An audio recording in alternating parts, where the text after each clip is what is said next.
xubinteena ciyaarahana caawa waxaan ku soo qaadanaynaa kooxaha Liverpool, Manchester United iyo Arsenal ayaa waqti xaadirka kan waxa ay ku wada dagaalamayaan saxiixa laacibka qadka dhexe ee kooxda Bayern Munich ee lagu magacaabo James Rodriguez kaasi oo amaah ku jooga qalcadda Allianz Arena. waxa uuna u muuqanayaa waqti xaadirka kan mid u soo jawaygadisan kara xagga horyaalka Premier League ee dalka Ingiriiska.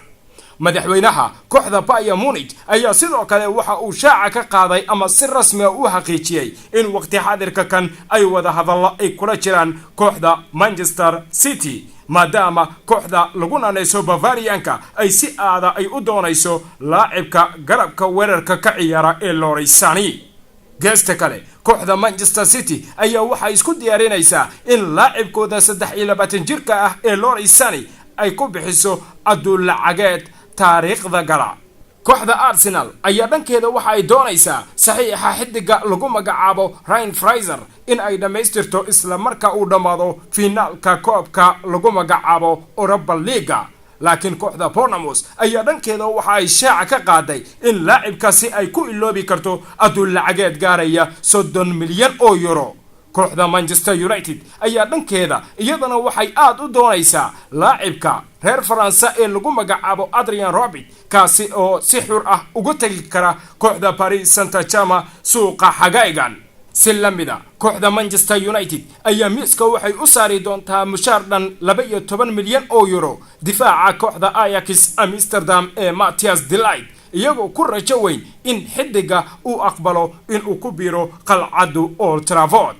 afarta xidig ee kala ah Matteo Darmian, Romelu Lukaku, Juan Manuel Mata iyo waliba laacibka reer Argentina ee Marcos Rojo ayaa waxay u badan tahay in isla xagaygan ay ka tagi doonaan qalcadda Old Trafford. kooxda Inter Milan ayaa dhankeeda iyadana waxay miiska u saari doontaa Manchester United adduun lacageed gaaraya 30 milyan oo euro iyo waliba xidiga lagu magacaabo Ivan Perisic si ay u helaan Romelu Lukaku oo u muuqda mid gabi ahaanba ku fashilmay qalcaddu ay ku ciyaarto Manchester United ee maslaxadda riyada ee Old Trafford. waana weerariyaan iska fadhiida marka loo fiiriyo Romelu Lukaku.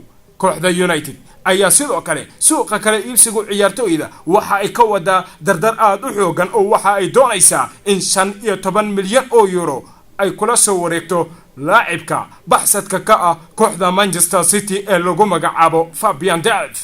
geesta kale kooxda Tottenham ayaa waxay xiriir la samaysay kooxda Real Madrid iyagoo doonaya saxiixa xidiga qadka dhexe ee Marco Asensio.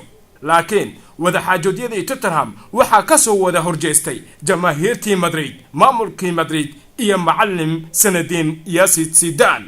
halka kooxda Atletico Madridna ay doonayso saxiixa xidiga daafaca ugu ciyaara kooxda Tottenham ee Kieran Trippier oo xaaladiisu ay u muuqato mid ka tagi kara qalcadda ay ku ciyaarto kooxda Tottenham ee Tottenham Stadium.